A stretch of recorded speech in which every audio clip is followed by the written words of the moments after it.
Ya, pemirsa, aksi saling dorong mewarnai pembagian bantuan langsung tunai di Tangerang, Banten. Bahkan sejumlah warga kedapatan tidak memakai masker di masa PSBB tahap 3 masih berlangsung.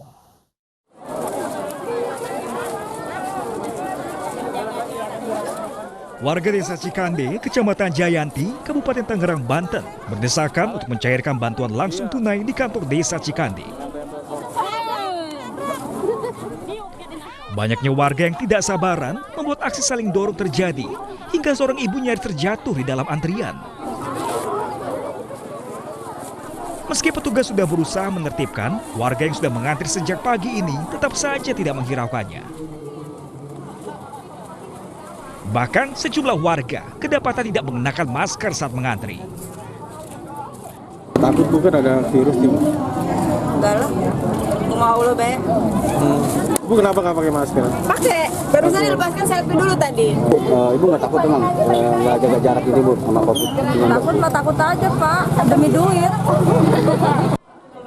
Sebanyak 1.178 warga Desa Cikande menerima bantuan sosial tunai tahap ketiga sebesar Rp600.000. Namun sayangnya pembagian bantuan ini tidak disertai kesadaran warga dalam menaati protokol kesehatan COVID-19. Dari Tangerang, Banten, Aimarani, iNews melaporkan.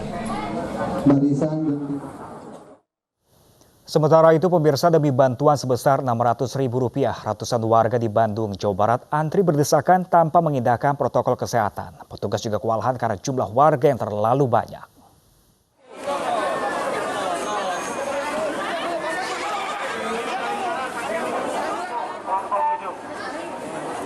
Ratusan warga memadati antrian di kantor pos Jalan Asia Afrika, Kota Bandung pada Selasa siang.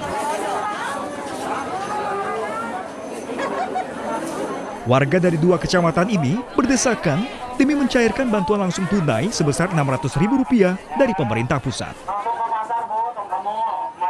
Ironisnya, antrian tanpa mengindahkan jaga jarak. Padahal petugas sudah berupaya lakukan jaga jarak aman bagi warga.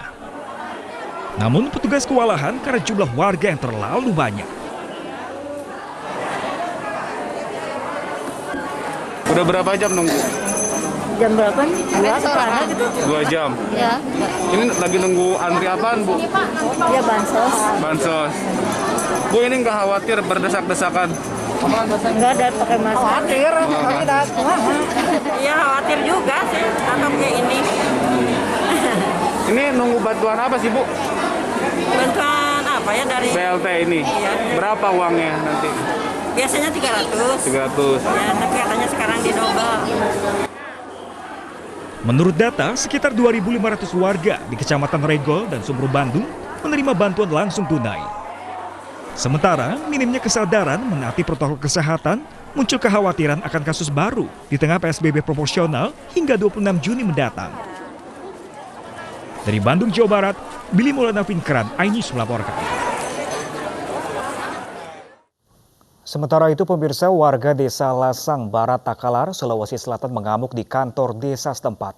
Warga yang kesal dan protes lantaran pemerintah desa belum menyalurkan dana bansos COVID-19 mengusir kepala desa dan perangkatnya.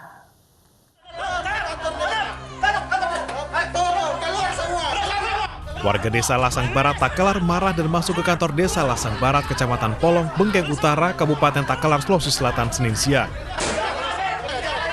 Bahkan warga mengusir kepala desa dan perangkat kantor desa. Warga yang kecewa menyegel kantor desa hingga tuntutan mereka dipenuhi.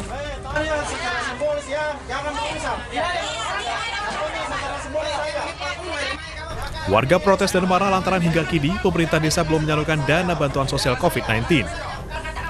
Mereka makin geram karena diduga kepala desa Lasang Barat menggunakan dana bantuan COVID-19 untuk pengadaan 15 unit sepeda. Mengenai persoalan yang COVID-19, dana COVID-19 dilarikan ke sepeda yang katanya 15 unit sepeda.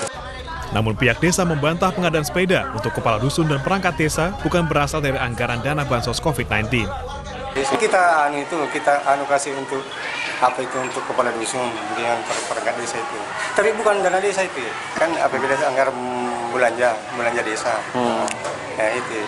Itu berapa dianggarkan itu untuk pembelian sepeda 15 unit? Kalau 15 unit itu kita anggarkan itu antara 18 sampai antara 1.800.000 sampai 2 juta karena kan iya kan ada sepeda lipat, ada yang sepeda gunung. Kantor yang disegel akan dibuka kembali bila pemerintah desa bisa mempertanggungjawabkan perbuatan mereka. Sementara perangkat desa yang kantornya disegel tidak bisa berbuat banyak dan hanya bisa pasrah. Dari Takalar, Sulawesi Selatan, Hukma, iNews melaporkan. Ya, pemirsa, warga yang tidak menggunakan masker dan tidak menjaga jarak di Surabaya, Jawa Timur dihukum berjoget oleh anggota Satuan Polisi Pamung Praja. Hukuman ini untuk memberikan efek jera bagi pelanggar protokol kesehatan di masa pandemi COVID-19 saat ini. Teman-teman kita yang melanggar PSBB yang tidak pakai masker, tidak bawa KTP dan juga masker, jadi kita suruh joget ini. Sanksi joget di tempat umum di Surabaya, Jawa Timur ini diterapkan bagi warga yang tidak menggunakan masker dan tidak menjaga jarak saat keluar rumah dan di jalan raya. Para pelanggar ini diharuskan berjoget selama 10 menit dengan diiringi musik untuk memberikan efek jera. Setelah itu, para pelanggar diberikan masker gratis oleh petugas. Yang pertama untuk memberikan efek jera, bahwa mereka pernah dihukum joget karena nggak pakai masker, sehingga selamanya mereka akan ingat untuk memakai masker. Yang kedua juga ini untuk memberikan atau meningkatkan imun mereka, dengan mereka senang gitu ya, itu imun mereka meningkat. Di kota Surabaya, saat ini pelanggaran protokol kesehatan secara individu mendominasi selama pelaksanaan masa transisi menuju tatanan kehidupan baru, yakni sekitar 60%. Dari Surabaya, Jawa Timur, Hari Tambayong, iNews melaporkan.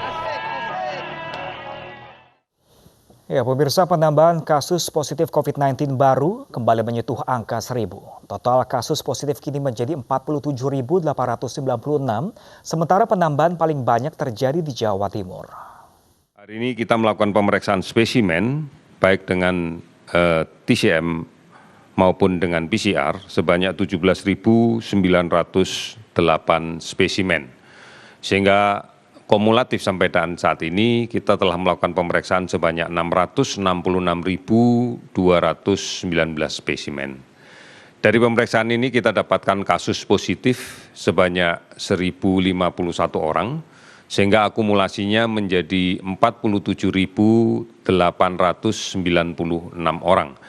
Kalau kemudian kita lihat sebaran dari kasus positif yang didapatkan hari ini, ada 5 provinsi yang melaporkan kenaikan kasus yang cukup signifikan.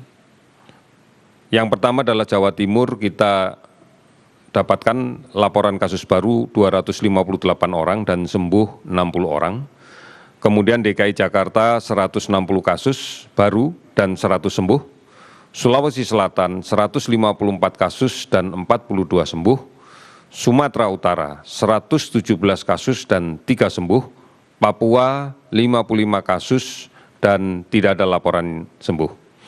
Beberapa provinsi melaporkan kasus sembuh lebih banyak daripada kasus konfirmasi yang dilaporkan hari ini. Sebagai contoh, Jawa Tengah hari ini melaporkan kasus baru 49 orang, namun sembuh ada 50 orang. Kalimantan Selatan 27 kasus baru, 28 sembuh. Sumatera Selatan 16 kasus baru dan 47 sembuh. Banten 9 kasus baru dengan 13 sembuh. Kemudian Sumatera Barat 5 kasus baru dengan 20 sembuh. Jambi 2 kasus baru dengan 20 sembuh. Maluku 1 kasus baru dan 4 sembuh.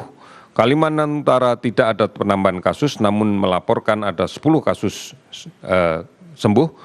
Bangka Belitung juga demikian.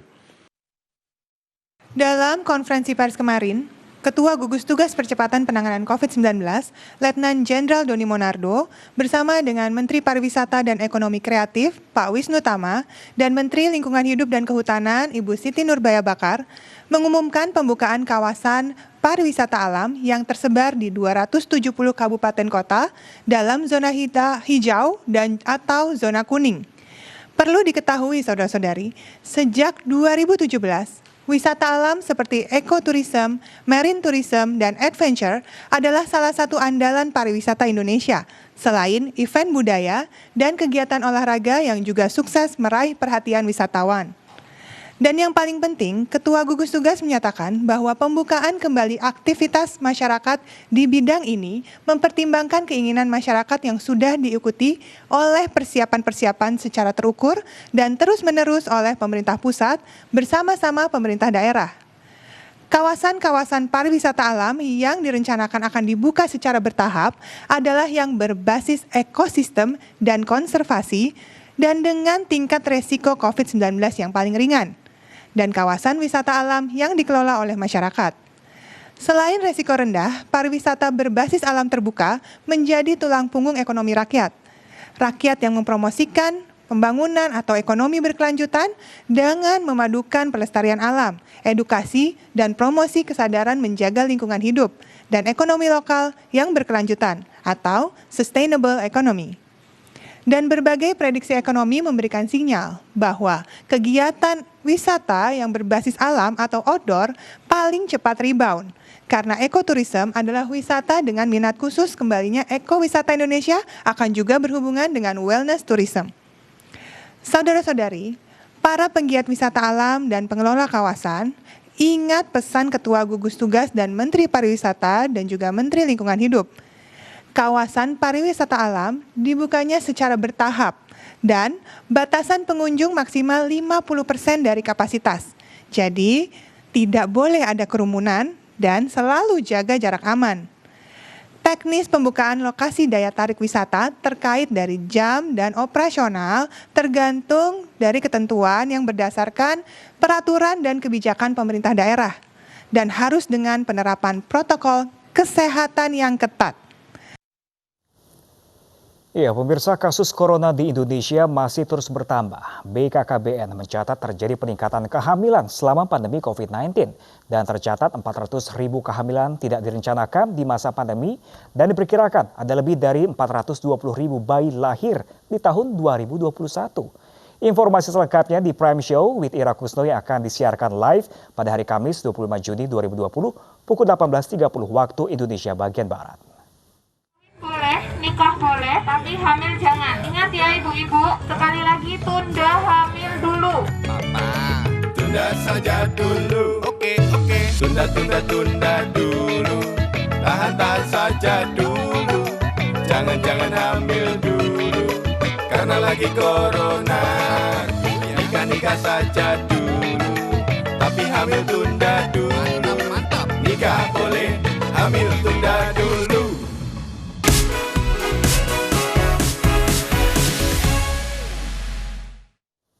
Ya, pemirsa, seorang pemuda di Lombok Barat, Nusa Tenggara Barat nikahi 2 gadis sekaligus. Informasi selengkapnya sesaat lagi, tetaplah bersama kami.